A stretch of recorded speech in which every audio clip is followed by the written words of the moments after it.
fekkente ne jusqu'à présent on n'a pas des informations par rapport ak les motifs yi tax ñu libérer que après audition parce que aussi convoqué la taxul boo ñëwee rek dañ la war a téye. exactement. mën nañ la convoqué parce que peut-être gis nañ ne am na ay infractions yoo xamante ne def nga ko après interrogatoire après audition ñu jàpp ne lii kat warut a mën a nécessité ñu lay placer en position de garde à vue parce que tey bu fekkoonte ne par exemple les enquêteurs amoon naan assez d'éléments yoo xam ne war na leen a mën a permettre à ce que ñu jàpp ne lii war na mën a nekk une infraction dañ koy mettre en position de garde à vue. Mais dans la situation factuelle dañoo constaté ne. waaw après audition il a été libéré tout à l'heure. waaw maintenant li tax ñu libéré ko nag mooy li ma la wax li ñu mën a jàppandeegul mooy peut-être il n'y avait pas d'indice assez concordant. yu war a mën a conduire les enquêteurs à ce que ñu placer ko en position de garde à vue. est-ce que waroon na cee mën a nekk en tant que journaliste bi nga xamante ni moom moo doon def émission bi. oui xam nga l'appréciation xam nga infraction. waaw pour que ñu ne lii infraction la pour que ñu ne diw li mu wax ni infraction la. les officiers de police judiciaire ñi nga xam ne ñoom ñooy enquêter. waaw ñoom dañuy xool diw kat lii la wax à la télé lors d'une émission. est-ce que li mu wax noonu war na mën a nekk une infraction à la loi pénale pour qu'une infraction en droit soit établie. il faut la réunion de 3 conditions. muy ban ak ban. Un élément légal mooy l'infraction doit être prévue par un texte. Un élément matériel mooy le fait en question. Et un élément intentionnel mooy le fait que nga am intention de nuire. L'intention de faire mal de nuire à quoi? À l'ordre social. d'accord bu ñetti éléments yi ni taxawee kat ñu jàpp ne ah donc lii ces 3 éléments là sont constitutifs d'une infraction. nag jusqu'à présent xaw ma bi ñu leen di convoquer yan motif lañ visé woon parce que Sénégal amuñu habitude bu lay convoquer ñu def ci convocation bi les motifs de ta convocation. Sénégal amuñu habitude boobu. waaw bu lay convoquer dañ lay defal convocation tu es en tout cas invité à te présenter par exemple à la sûreté urbaine à telle heure. mais duñ la wax lan moo mais ko duñ la waral. wax les motifs de la convocation bu fekkoonte ne wax nañ les motifs de la convocation dinañ la wax ne. tu es convoqué pour telle infraction wala pour telle autre infraction mais loolu aussi ça se comprend. ok xam nga la moo tax ça se comprend parce que tey booy convoqué nit ki nga defal ko ci convocation bi infraction yi ñu koy toppee day mel ni yow da nga retenir infraction bi te dégloo goo ko. ok da nga retenir infraction yi te dégloo goo ko. d'accord da ngay gis Sénégal parfois ñu koy décrier ngay gis indi naa laal man convoqué nan mais waxuñu ma ban Lan infraction moo la ñuy toppee déedéet du la wax ban infraction la lay toppee. parce que foog ñu déglu la. foog ñu déglu la. cela veut dire que dañuy respecter àq ak yelleef. Voilà, ce sont les droits de la défense. Après une confrontation avec les enquêteurs, les officiers de police judiciaire dans le cadre d'une audition. waaw bu boobaa nag ñoom mën nañoo wax ne ah bi ñu confronté le suspect. Par rapport aux déclarations qui ont été faites lors de telle émission jàpp nañ lii warul mën a nécessité. ñu lay placer en position de garde à vue. Donc li gën a dal suñu xel nous. en tant que officier de police judiciaire mooy ñu. libérer la maintenant libération bi nag attention. waaw libération bi waxul aussi c'est pas parce que par exemple tu es libéré après la première audition. que dossier bi c'est terminé. d'accord mën na la woowaat. ok parce que xamaguñ jusqu'à présent ba xam parce que dossier bi àggagul ci procureur de la République. exactement. kañ la doon àgg ci enquête la procureur de la nekk. République. bu fekkoonte ne par exemple placé nañ ko en position de garde à vue à l'épuisement des délais de la garde à vue les officiers de police judiciaire sont dans l'obligation de le déférer au parquet. ok pour que procureur xool ba xam lii war na mën a nécessité ñu yóbbu la procès dans le cadre de la procédure de flagrance flagrant délit wala kat laaj na ñu placer le sous mandat de dépôt dans le cadre d'une instruction àggaguñ ci situation boobu li ñu amagul comme élément mooy après son audition il a été libéré. ouais. mais li ma mën ko la jàpp en tant que juriste et pénaliste mooy bul la auditionné ñu bàyyi la c'est parce que ñaar moo mën a am soit il n'y a pas assez d'indices bu war a mën a nécessité ñuy xóotal ba placer la en position de garde à vue wala mu nekk une technique d'enquête qui consiste à laisser le suspect mu dem ñibbi waaw. ñu woowaat ko pour faire La en tout cas confrontation. la confrontation entre la première déclaration faite et waaw. la deuxième déclaration ok loolu aussi mën na nekk une hypothèse d'accord voilà mais li ñu mën a jàppandul gaal mooy convoqué nañ ko. il a déféré à la convocation. à la suite de cette audition là les officiers de police judiciaire ont jugé nécessaire. de le laisser libre. alors pour le cas de Doudou Wade wax na. dégg nga li mu wax bala ñuy ñëw déjà ci fond bi nga xamante ni moom la dañuy ñëw ci convocation bi parce que convoqué nañ ko à 10h ñëwul wuy si li nga xam moom moo di convocation bi police dem na fi nga xamante ni moom moo di këram fekkuñu ko fa tey ji mën nañu jàpp lan moo ko mën a fekk ci li nga xamante ni ñu convoqué la nga bañ a ñëw. oui xam nga le fait que ñu convoqué la bu la convoqué ci yoon da nga war a dem. exactement c'est ça le principe. bokk na sax ci respecter ci justice réew c'est la preuve irréfutable de la citoyenneté que man sama justice réew soxla na ma dem mu wuyu ci mais nag jusqu'à présent on connaît pas les motifs parce que moom en tant que tel il n'a pas parlé son avocat n'a pas parlé xamagun parce que l'information qui nous est parvenue fait état en tout cas du sieur Doudou Wade qui aurait fait faux bond aux enquêteurs faux bon nag boo ko déggee mooy convoqué nañ ko ñëwul. dem nañ këram fekkuñu ko fa ñu ngi koy woo nangu ñoo jël. waaw je sais pas ban hypothèse lañ nekk. mais l'essentiel ce qui est constant ce qui coule de source. mooy il n'a pas déféré à la convocation. et à partir du moment où convoqué nañ ko il n'a pas déféré à la convocation du infraction. du infraction. non non. ok mais. bu fekkente ne. li taxoon tey jii ñu convoqué la. parce que tey nit ki boo ko convoqué benn yoon ñëwul. il a droit à une deuxième convocation. ok wala bu fekkente ne convoqué nañ la ñëwoo les officiers de police judiciaire peuvent se déplacer pour jéem la xool yow fan nga nekk pour ñu cueillir le manu militari et ce serait une humiliation. d'accord mooy le fait que tey jii convoqué nañ la ñëwoo. ñu jël si le manu militari yóbbu la de force parce que la première convocation. elle n'est pas contraignante. dana la yow ñëwal elle n'est pas contraignante parce que bu doon la contraignante la dañ lay jël si du la convoqué je sais pas si comprendre nga li ma bëgg a wax. comprendre naa li nga bëgg c'est-à-dire yow bu la convoqué rek yow. waaw ça veut dire que dañoo bëgg yow. pour laaj la. pour yow nga déplacé wul sa bopp waaw nga dem. te am nañ opportunité à la place de la convocation ñu ñëw jël si la. yóbbu la am na mën na ne. d'accord léegi nag première convocation bi bu fekkente ne décerné nañ ko à ton encontre. tu n'as pas répondu à la première convocation. ñoom ñu déplacé wu ñëw. ils ne t'ont pas trouvé sur les lieux. ñu woo la jotuñu la. ñu woo la jotuñu la. waaw. bu boobaa nag yow da ngay nekk en fugitif. wala en fuite. fugitif ou fuite. aux yeux de la loi dañ lay considérer comme benn fugitif parce que woo naan la nangu woo jël. bu boobaa nag boo nekkee en position de fugitif. il reviendra maintenant aux officiers de police judiciaire ñu jël seen responsabilité user de tous les moyens yi nekk à leur disposition. pour te faire comparaître manu militaire. ok mooy la mën di jàppee.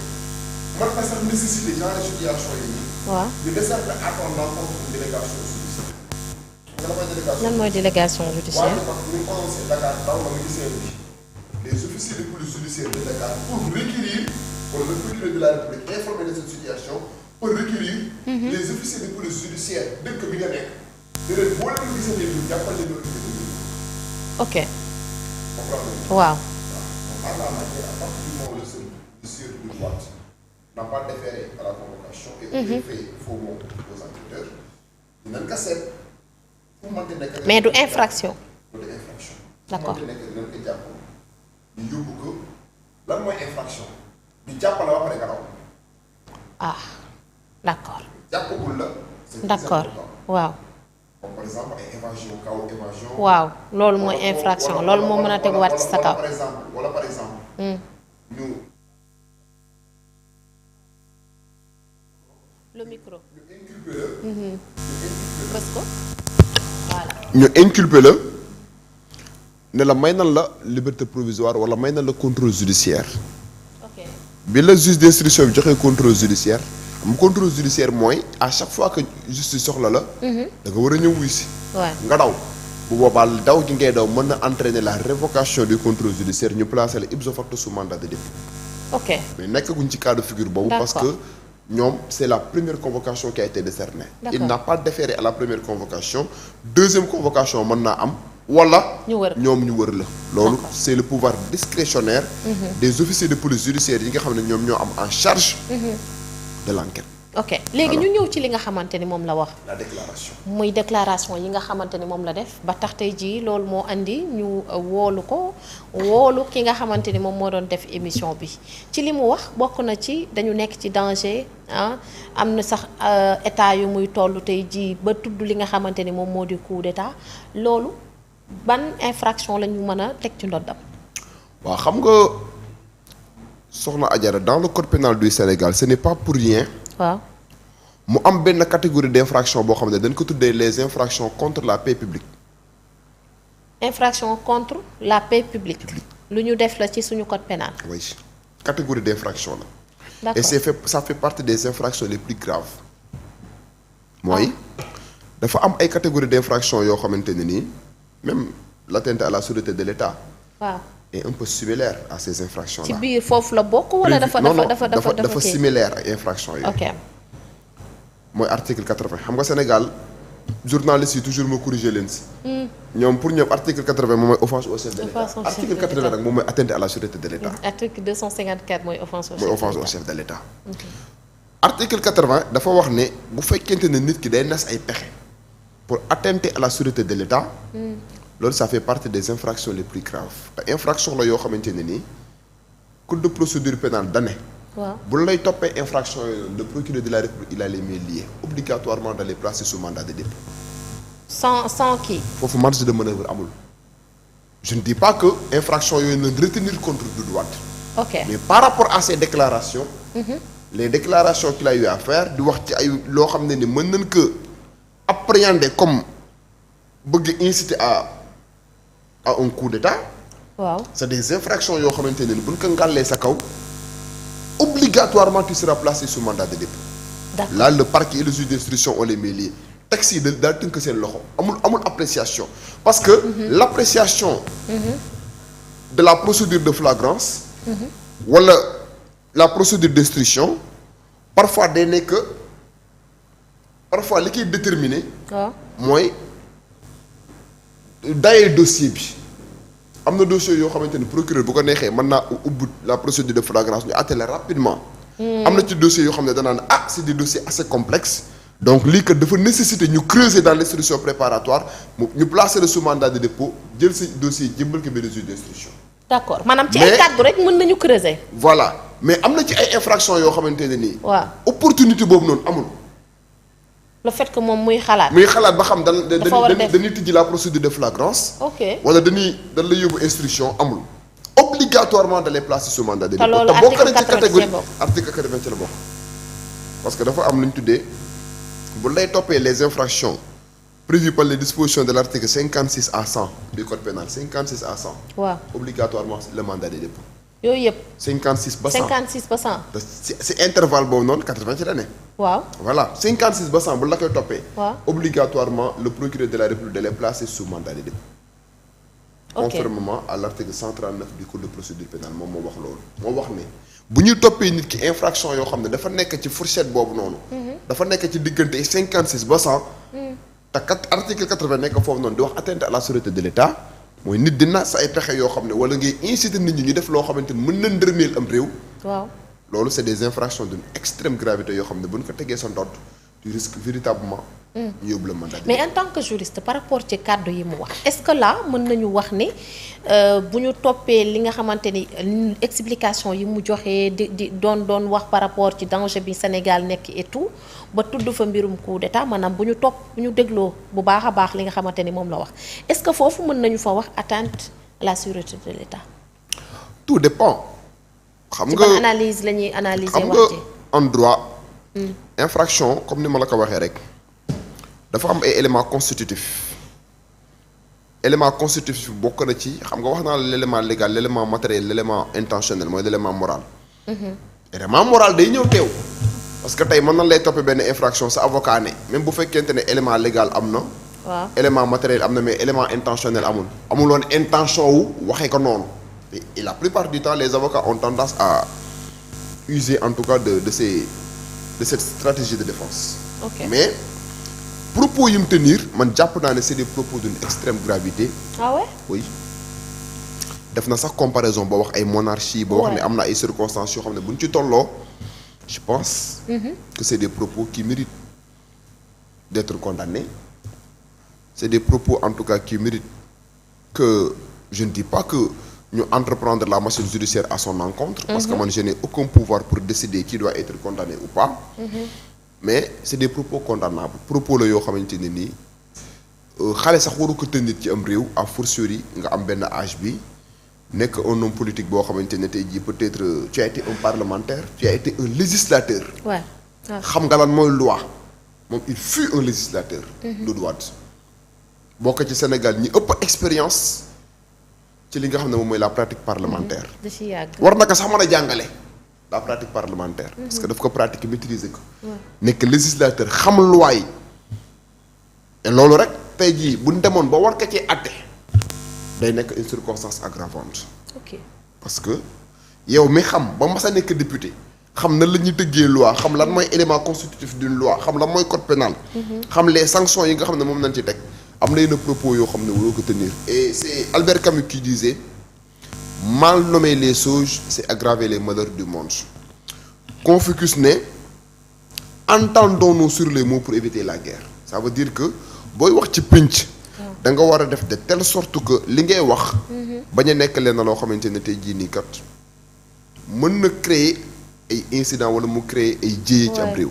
Je crois que les propos qu'il a tenus lors de cette émission c'est des propos qui sont condamnables. D'accord.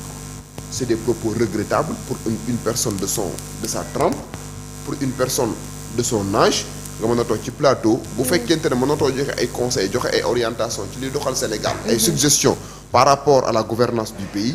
Je crois que il devait garder le silence ba bañ di wax loo xamante ne tey jii nii buñ ko creuser au fond mën na revêtir une qualification pénale te bu revêtir une qualification pénale il risque véritablement ñu placer ko sous mandat de dépôt pour des infractions yoo xam ne c'est des infractions d'une certaine gravité. D'accord. Alors est-ce que mënuñu dem ba moom ci boppam moom Doudou Wade ce qui s'est passé avec Madiambal ba ñu ko wooloo gisuñu ko ñu koy wër fekk ci diggante bi ca guddi ga dem na France est-ce que moom tamit du am possibilité boobu noonu est-ce que loolu tamit bu amee encore du fragiliser un tout petit peu suñu li nga xam moom moo di ñi yor wàllum yoon ci suñu réew mi. En tout cas bu amaatee je crois que dina créer une situation assez terrible par rapport ak li nga xam ne tey jii moom mooy la police des frontières. waaw. Parce que gisoon na ne bi mu amee ci Madiambal Diagne. il y avait même un haut gradé qui avait sauté. Exactement ñaar voilà. Donc bu fekkente ne par exemple Doudou Wade ñëpp xamoon na ne ça coulait de source. que dans les prochains jours dinañ ko woo parce que jàppoon na ne c'est des propos d'une extrême gravité qui méritent d'être condamnés. bu fekkente ne envisager nañ situation boo xamante ne ni war na mën a daw génn réew mi là ça pose problème. Je pense que ci côté boobu noonu. Sénégal war na mën a dépasser niveau. bu mu waree mën a soxla nit koo xamante ne tey jii dafa war a wuyu ci yoon. mu organiser son injoignabilité wala mu organiser sa fuite loolu buy am cim réew de manière répétitive day remettre en question la sécurité. C'est un problème de sécurité nationale. Sécurité nationale. Ça veut dire que tey jii le Sénégal est entouré par une ceinture de feu. Je l'avais dit bu ñu mënee concevoir que nit ki ñu lay woo nga mën a trouver en tout cas des contorsions. pour quitter le pays. Mais ça veut dire que Sénégal donc amul kubéer. waaw. Il y a une faille. te ni ñuy génne noonu mën na am ñeneen ñi dugg. Voilà. Et en plus on est en danger ci suñu avec la ceinture de sous-région feu bi voilà avec exactement. la question de la géopolitique. Ouais. Aux côtés du Mali aux côtés de tous les pays frontaliers avec le Sénégal. Donc on ne sait pas présentement ba xam dafa daw wala mu ngi Sénégal man je sais bel et bien que bu fekkee nekk na Sénégal d'un jour ou l'autre il sera appréhendé. loolu moom ça coule de source parce que. loo ñu mën a reprocher on a des enquêteurs ça c'est clair. très pointus. Ça c'est clair. et yi nga xamante ne tey jii nii pour ñu jàpp la à partir du moment nga nekk à l'intérieur du Sénégal même si ton téléphone est éteint ils peuvent trouver des moyens pour t'appréhender. Donc man loolu la peut-être nag aussi li mu doon daw mooy la convocation du vendredi. Ok parce que la plupart des gens dañuy wax ne bu la convoquer le vendredi. il est très plausible. suñu maam Abdoulaye Wade daan naka wax. voilà leen éviter ñu leen di convoquer à vendredi quand même. il est très plausible bu la convoquer vendredi. ñu placer le en position de garde à vue bu lundi da lay déférer. ok au parquet peut-être aussi loolu la doon daw mais en tout cas on va suivre cette affaire de près mais propos yi mu tenir moom c'est des propos condamnables et c'est des propos qui peuvent revêtir une qualification pénale. Et quand je dis que c'est des propos qui peuvent revêtir une qualification pénale on verra l'appréciation qui sera faite par des enquêteurs te bu fekkente ne par exemple enquêteurs yi après une audition jàpp nañ ne kii kat war nañ kaa placer en position de garde à vue dinañ waxaale qu'il est placé en position de garde à vue pour telle et telle infraction. D'accord. Alors sànq dafa am muy le cas de Madiambal et son fils bi nga xamante ni tey jii moom it daan na ko porter plainte par